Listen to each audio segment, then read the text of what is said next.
সাম্প্রতিক সময়ে প্রযুক্তি বিশ্বে আলোচনার বড় একটি অংশ দখল করে রেখেছে ড্রোন।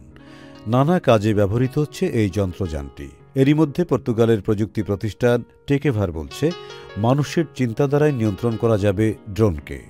তারা মস্তিষ্কের তরঙ্গ বা ব্রেন ওয়েভ ব্যবহার করে ড্রোন পরিচালনার প্রযুক্তি উদ্ভাবন করেছেন। এর জন্য তারা মূলত ব্যবহার করছে ইলেকট্রোএনসেফালোগ্রাফি। এ প্রসঙ্গে টেকেভারের সিইও রিকার্ডো মেন্ডেস বলেন, আমরা মনে করি ভবিষ্যতে এই প্রযুক্তির মাধ্যমে বিমান উড্ডয়নের কাজ ততটাই সহজ করা সম্ভব যতটা সহজে মানুষ নিত্যদিন হাঁটাহাঁটি করে থাকে।